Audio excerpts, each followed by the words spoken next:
Vince Cable denies all knowledge of Oakeshott leadership poll.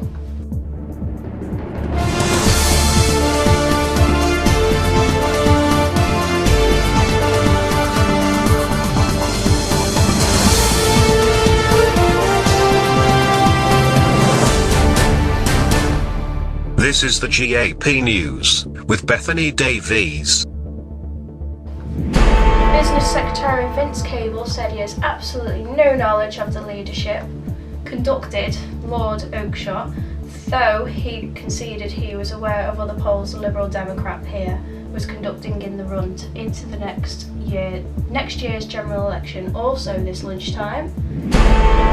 Brad Pitt hit in the face by serial celebrity prankster. Soaring house prices, Help to Buy may not be the problem. Nick Clegg shows Ed Miliband how to eat a bacon sandwich. Good afternoon!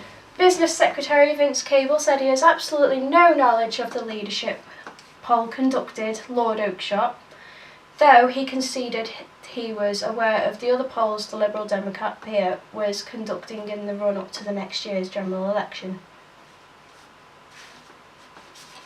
His denial comes after Lord Oakeshott phoned ITV News to announce his resignation from the party, saying he was leader for the disaster Nick Clegg is leader.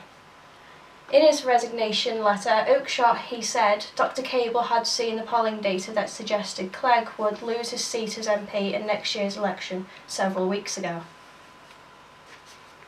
Mr Cable said Lord Oakeshott was a long-standing friend and he regretted he had decided to leave the party. He said he was aware of private local polls being conducted by his old friend that he had nothing to do with the national leadership. Yesterday, Cable said conducting leadership polls and leaking the results to The Guardian were reprehensible. Liberal Democrat Party sources told the ITV News that several are planning to meet and discuss Nick Clegg's future as leader, while senior party sources of the course of the leader was one of the issues the party needed to address in the run-up to next year's election. Brad Pitt was reportedly hit in the face by a serial celebrity prankster on the red carpet of the Hollywood premiere. Pitt was at the event for wife Angelina Jolie's Maleficent when Fatih Ali Siddique reportedly jumped over a barrier and punched him in the face.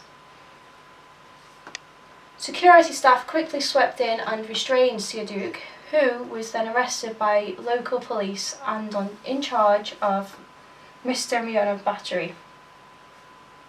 It is far from the first time Siddique has made headlines. On May 17th, he was reported to have been dragged away from the red carpet in Cannes after putting his head under actress America Ferrera's dress at the premiere of How to Train Your Dragon 2.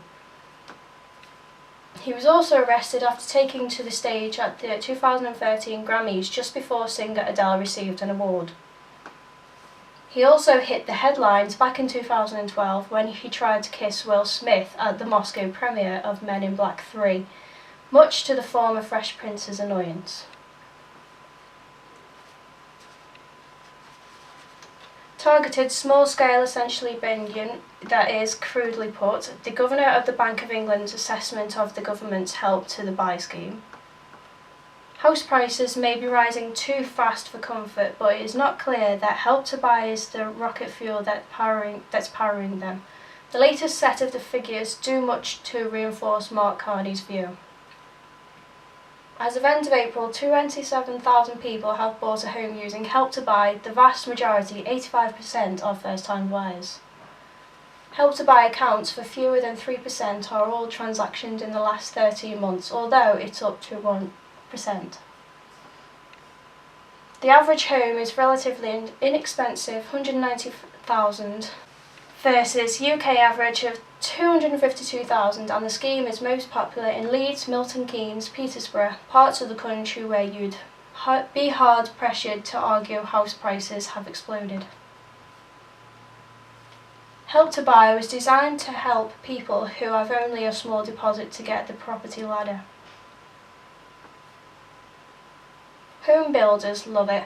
Mark Clare, the boss of Credit's Part 1 Help Buy, where the government offers 20% equality loans on new homes, with a surge in the new number of new homes being built, although we are not building anything like the number we need. Banks are generally supportive too.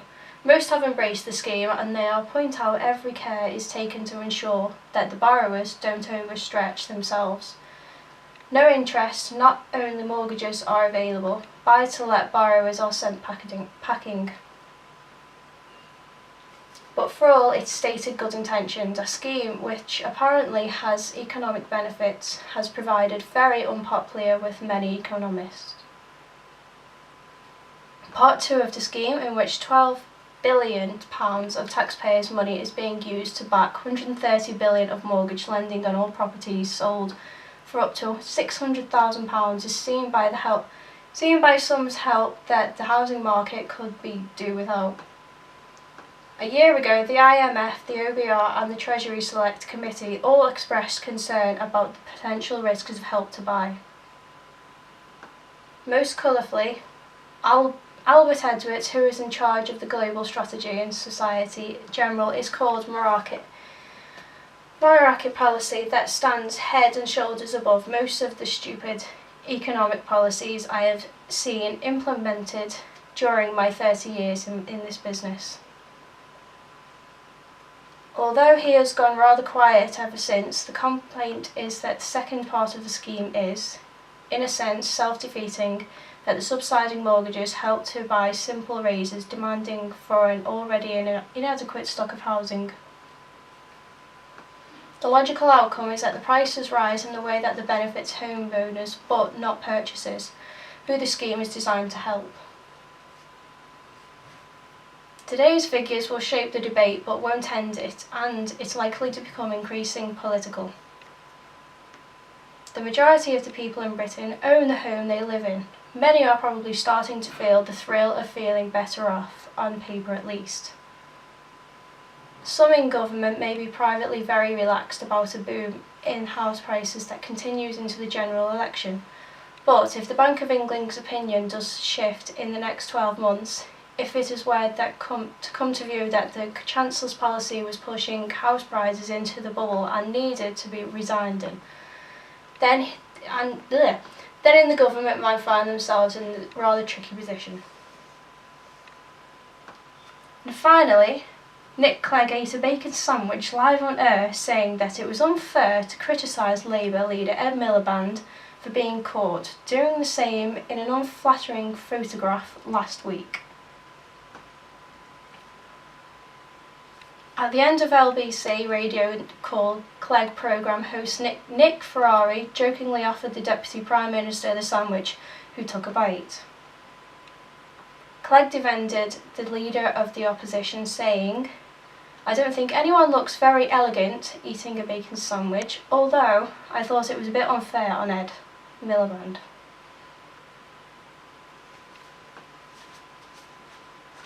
And that's it for this lunchtime. Join Gary for the Gap News at 6:30, the latest where you are followers but for the national weather. But from everyone here, bye bye and have a very good afternoon. Bye bye.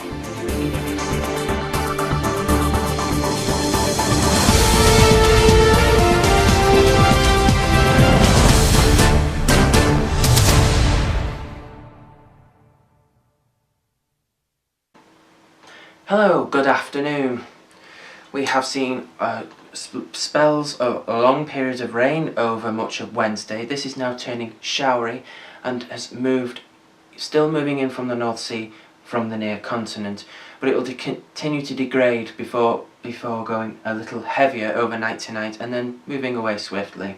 So for the rest of Tuesday we still have this rain feeding in from the North Sea coming from France, keeping temperatures up into double figures though, however, but it will feel cold because of the dampness. Best of any bright spells here in London, staying up at 18 degrees, and parts of Scotland as well in the north, staying much better. Friday, much drier across the board. England, Wales, Scotland and Northern Ireland all staying very dry indeed. Top temperature around 19 degrees. Just watch out though for the odd chance of a shower or a thunderstorm breaking out perhaps in some central areas. That's it for now. I will see you later on. Bye bye.